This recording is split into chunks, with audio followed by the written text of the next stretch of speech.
અનોખો વિરોધ। પશુપાલકોએ દૂધનો વેડફાટ ન કરી અને સેવાકીય કાર્યો માટે દૂધ આપ્યું। મેઢાસણ ગામના યુવકોએ 300 લીટર દૂધ સેવાકીય કાર્યો માટે આપ્યું। ટિફિન આપતી સેવાકીય સંસ્થા અન્નપૂર્ણા ટ્રસ્ટને દૂધ આપવામાં આવ્યું। મેઢાસણ ગામના યુવકો પાસેથી અન્ય પશુપાલકોએ પણ પ્રેરણા લેવાની જરૂર છે। વિરોધ પશુપાલકોનો ચોક્કસપણે યોગ્ય હશે, પરંતુ દૂધનો વેડફાટ કરવાની બદલે જરૂરિયાતમંદોને આપવું વધુ યોગ્ય। અરવલ્લી જિલ્લામાં સતત ચોથા દિવસે પશુપાલકમાં આક્રોશ જોવા મળ્યો હતો, પણ જે પશુપાલકો જે રસ્તામાં દૂધ વેડફાટ કરતા હતા તેની સામે આજે પશુપાલકો જે અલગ નીતિ અપનાવી છે।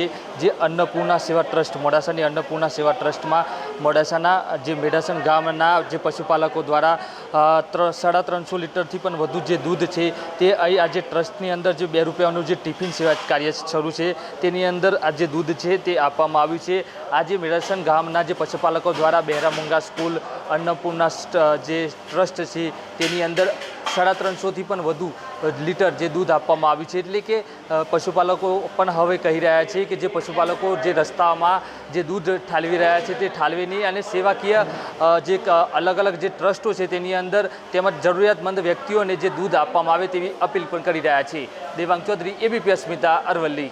અમે કાલે આજુબાજુની લગભગ 15થી 20 સ્કૂલોમાં દૂધ પાક બનાવી અને લોકોને સ્કૂલના છોકરાઓને આપેલ છે અને આજે અમે અન્નપૂર્ણા બહેરામુંગા તેમજ સત્યમ સ્કૂલમાં પણ દૂધ આપી અને એનો સરસ ઉપયોગ થાય, સદુપયોગ એવું આયોજન કરેલ છે। અને મારા દ્વારા પશુપાલકોને એક નમ્ર વિનંતી છે કે દૂધનો વેડફાટ ના થાય, પણ તમે આ રીતે જે રીતે અમે દૂધ આપી રહ્યા છીએ તેનો સદુપયોગ કરો એવી જ અપીલ છે મારી।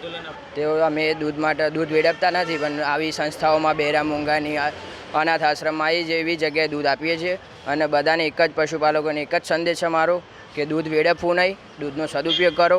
આપણે આંદોલન ચાલુ જ રાખવાનું છે જ્યાં સુધી આપણને ભાવ ફેર ના મળે, બરાબર।